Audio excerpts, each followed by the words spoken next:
Nongeye kubasuhuza mu izina ry'umwami wacu Yesu Kristo.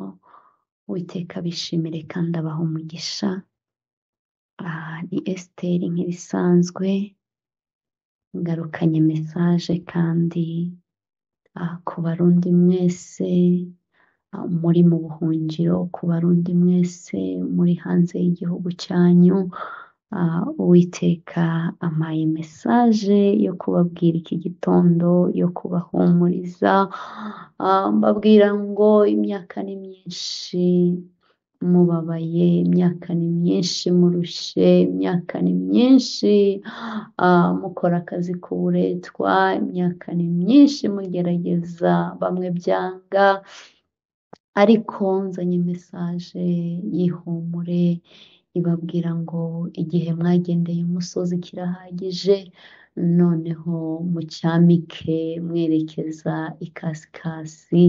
Igihe kirageze cya kindi mwahanuwe n'abahanuzi kera, igihe kirageze bya bindi mwabwiraga kera mwari mutegereje, ariko igihe kirageze noneho murimo kubwirwa ngo nimufate amahamba mubibwire n'abandi ko mugiye kwambuka Yorodani.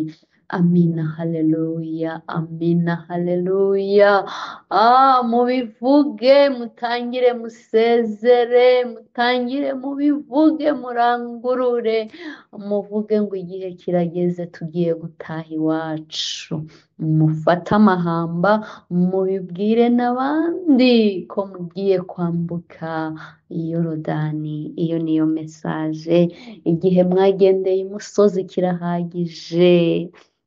Gutegeka kwa 2:2 ngo igihe mwagendeye umusozi kirahagije, ngo noneho nimucamike mwerekeje ikasikasi. Turasoma amagambo ari mu Kuva 12 ku murongo wa 35.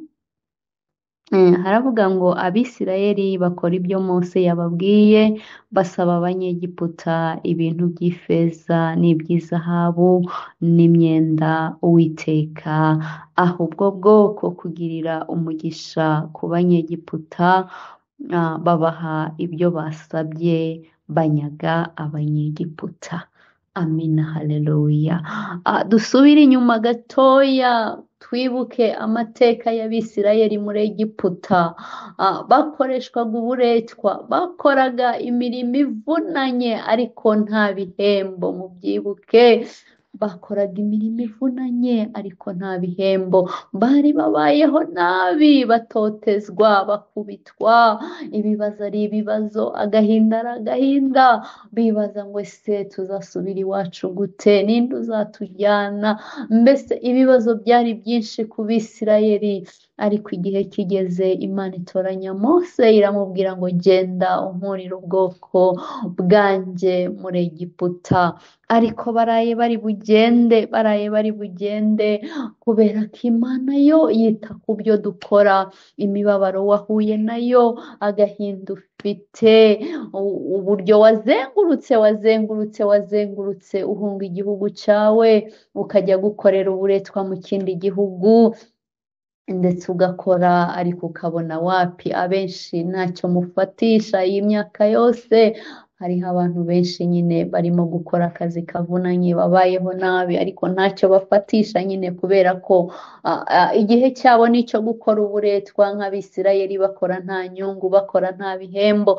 Niyo mpamvu inshuro nyinshi mugenda mukora ariko ukabona nyine gusevinga biranze, cyangwa gukora ibindi bikorwa biranze.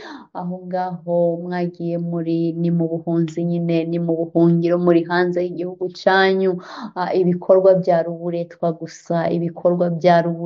gusa, mubabara kandi mukavunika, ariko ibyo mukora nabyo ntibiboneke. Ariko Data avuganye namwe iki gitondo, arababwira ngo igihe mwagendeye umusozi kirahagije, ngo noneho mucyamike mwerekeje ikasikasi. Kandi si icyo gusa, aravuze ngo aya magambo tumaze gusoma, yo kuva 12:35 ngo Abisirayeli bakora ibyo Mose yababwiye. Mose yarabwiwe n'Uwiteka ngo ababwire ngo bagende batire iby'agaciro. Buri Mwisirayeli wese asanga Umunyegiputa, wa wundi wamukoresheje uburetwa, wa wundi wagize gute, ngo arangije ngo agende amubwire, arebe ikintu afite cy'agaciro, narangiza kimutire, kuko Uwiteka yari yamaze guhindura imitima yabo. Bene data bakundwa, imitima, Imigani 21:1 avuga ngo imitima y'abami Uwiteka ayifite mu biganza, ayiyobora nk'uyobora amazi mu migende. Uko niko yayoboye Abisirayeli, barangije baragenda ku Banyegiputa, buri umwe wese afata icy'agaciro, buri umwe wese afata icy'agaciro, ngo maze Uwiteka abaha kugirira umugisha ku Banyegiputa. Ni ukuvuga ngo Abisirayeli ibyo batiye byose, kubera ko ya mitima Uwiteka ayifite kandi ayiyobora nk'uyobora amazi mu migende, byatumye Abanyegiputa badatekereza ngo ariko se ibi bintu mbihaye uyu muntu yabigarura, cyangwa ntabwo bigeze babitekereza, kuko Uwiteka yari yafashe imitima yabo ayibwira ngo muhe Umwisirayeli icyo ashaka, Umwisirayeli icyo agusaba, icyo agushakaho cyose ukimuhe. Ni uko Uwiteka yabigenje, abaha kugira umugisha. Noneho barangije bafata ibyo bashaka byose. Mu yandi magambo Uwiteka yabageneye igihembo, mu yandi magambo Uwiteka yabageneye umushahara ujyanye n'igihe cyose bakoze bavunitse. Hanyuma bose irangije Uwiteka bacira inzira, maze kubacira inzira bambuka Yorodani. Amina, haleluya, amina, haleluya. Nkuzaniye mesaje rero ivuga ngo nawe Uwiteka agiye kuguha umugisha. Uwiteka agiye kuguha umugisha, nawe ugirire umugisha ku Banyegiputa aho uri, ubagirireho umugisha. Bya bindi wakoraga bikanga, bya bindi, mu yandi magambo n'Uwiteka ugiye kuguhemba. Kandi aho noneho mu gihe wakoraga bikanga, mu gihe wafataga bigasohoka, noneho Uwiteka niwe ugiye kubigenza neza kugira ngo ubone impamba ugiye kwambukana Yorodani ujyana mu gihugu cyawe. Amina, haleluya, amina, haleluya. Bivuga ngo Uwiteka agiye kubahembera aho muri, hanyuma ibyo bihembo byanyu muzabihagurukana mubijyana. Uwiteka abagirire neza kandi abiteho. Ushobora kwibaza ngo ese ibyo ngibyo byashoboka gute? Hari abantu aka kanya urasabwa kwizera Imana, hari abantu nyine uha mesaje agashidikanya. Oya, igihe cyarageze, igihe cyageze, turi finali, niko njya mvuga, turi finali. Mwarahanuriwe kenshi, mwarabwiwe kenshi, ariko data yambwiye ngo mbabwire uyu mugani w'umubyeyi wari ufite abana, abana baza kwicwa n'inzara, abana barasonza. Umubyeyi biba ngombwa ko ahaguruka afata urugendo ajya gushaka ibyo yatungisha abana, ariko uko ashaka bitewe n'ibyo kurya yumvaga ashaka guha abana be. Hari igihe ujya guhaha muri karitsiye ugasanga ntabwo bihari, bikaba ngombwa ko ufata urugendo ukigira ahandi imbere. Ariko niko umubyeyi yatumaga intumwa akayibwira ngo genda umbwirire abana ngo noneho muraza kurya nimwihangane. Abana aho basigaye nyine bakabona intumwa iraje, irababwiye ngo mama wanyu aratubwiye ngo mwihangane, muraza kurya. Icyo gihe urumva ugira icyizere, ukavuga uti ibyo ari byo byose bizagenda neza.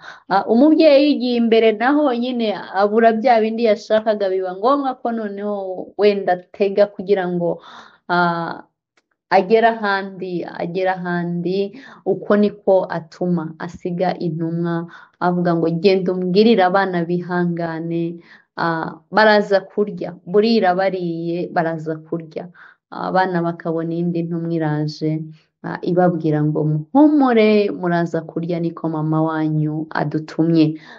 Umubyeyi igihe kiragera arakomeza niko atuma intumwa ku bana kugeza igihe yaboneye ibyo kurya ashaka kugaburira abana be, mu gihe arimo kubitunganya kandi yohereza iyindi ntumwa ati genda umbwirire abana ngo ndimo gutunganya ibyabo noneho neza, ibyo kurya byabonetse ndimo kubitunganya, mwihangane hasigaye iminota mikeya mukarya.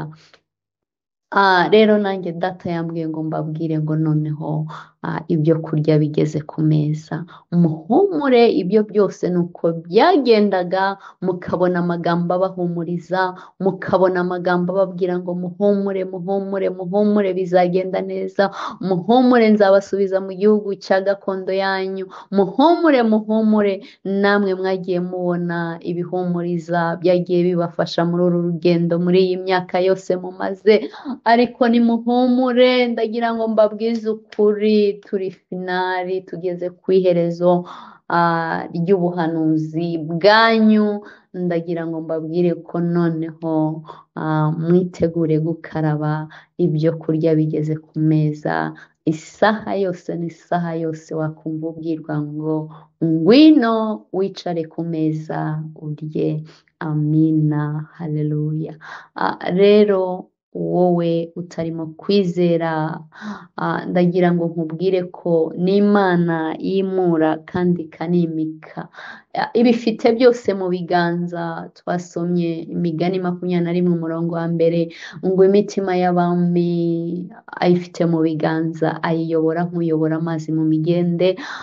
Bivuze iki? Bivuga ngo imitima yabo bose niyo ibakoresha.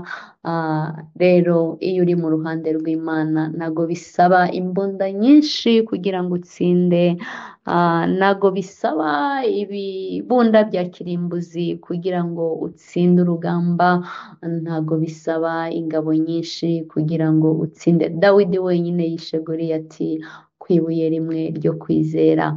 Rero ndagira ngo mbabwire, Imana ibwira Yosuwa kandi muri Yosuwa 10 ku murongo wa 8 ngo Uwiteka abwira Yosuwa ati ntubatinye kuko mbakugabije, nta muntu wo muri bo uzaguhagarara imbere.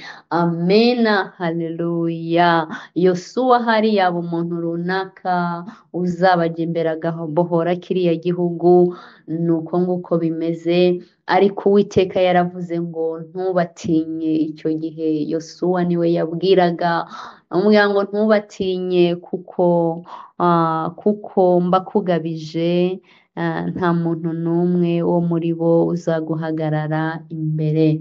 Rero nta mpamvu zo kwibaza ngo ese bizaca, bizagenda gute. n'Imana yimika ikanimura, n'Imana ikura hasi igashyira hejuru. Ibyo byose bifite mu biganza. Icyo musabwa ni ukwizera iyo Mana, icyo musabwa ni ukwizera ko ikomeye kandi igiye kubarwanirira nk'uko yarwaniriye Abisirayeli ikabakura muri Egiputa.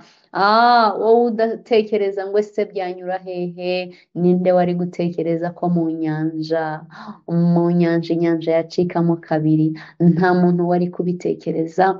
Ariko ngo uko Imana yari iri kera n'uyu munsi niko iri, iracyafite ububasha n'ubushobozi, iracyitwa ishoboye byose, iracyabasha gukiza no kuzura, iracyabasha kumva abayitakira, iracyabasha kugaburira abantu n'ubundi bya bindi byose yakoze n'ubu ngubu ngo iracyabikora. Igihe kirageze rero ngo yigaragarize nk'Imana, kandi ni ukuri ije kwiyubahisha ku gihugu cyanyu, ije kugaragaza ko ari Imana ikomeye, itinda kurakara kandi ibabarira. Niyo mpamvu yamaze icyo gihe cyose ngo murabikora nk'abihorera mukibwira ko mpanywe namwe rwose, ngo ariko igihe kirageze ngo byose bijye ku mugaragaro. Igihe kirageze rero ngo Imana yigaragaze nk'Imana, igihe kirageze ngo ikore iby'ubutwari, igihe kirageze noneho ngo yereke abantu ko yimika ikanimura, kuko igambiriye kubohora ababoshye, igambiriye gukuraho ibyo byose byigize ibikomeye ndetse bigashima imbaraga zabyo, ariko ije kubereka yuko ibyo biringiye nta gaciro bigifite, ahubwo itegeka abadayimoni bakumva, igategeka bya bindi byose na Satani ubwe iramwumvira. Ni Imana rero ifite ububasha n'ubushobozi, ni Imana yihagije ntawe isaba imbaraga. Ni ukuri muyizere kandi ubwoba nibushire, agahinda nigashire, amaganya nashire, ni ukuri bigiye guhinduka. Reka dusenge Imana. Uri Imana ishoboye cyane, uri Imana ibabarira kandi itabara, uri Imana yihagije, ni ukuri ufite kugira neza. Ndagushimiye iki gitondo kongeye gutekereza ku bwoko bwawe bwabaye impunzi igihe kinini. Ndagushimiye Data ko ugiye kubakura muri Egiputa nk'uko wabikoze ku Bisirayeli. Ndagushimiye iki gitondo ko uciye amazi inyanja mo kabiri kugira ngo bambuke kandi batambuke. Ndagushimiye Data ko wongeye kubaha umugisha kandi ukaba ubemereye neza ko bagomba kubona ibihembo by'imiruho yose baruhiye muri iki gihugu cya Egiputa barimo. Uwera wa Isirayeli, nushimwe ko wirukanye inyatsi mu biganza byabo, nushimwe ko ubarengeye kandi ubatabaye, nushimwe ko uciye inzira aho batabonaga inzira, nushimwe ko uhinduye amateka kandi ubamaze agahinda n'umubabaro. Nushimwe Data ko ugiye kubikorera kwiyubahisha, icyubahiro no gukomera n'ibibi byawe. Nukomeze ubarwanirire kandi ubane nabo. Rero turagushimiye ku byo witeguye gukora byose, kandi naho ugejeje ukora. Niwakira icyubahiro kuko ni wowe ugikwiriye, niwakira amashimwe kuko ni wowe uyakwiriye. Icyubahiro no gukomera bibi byawe none n'iteka ryose. Amina, amina.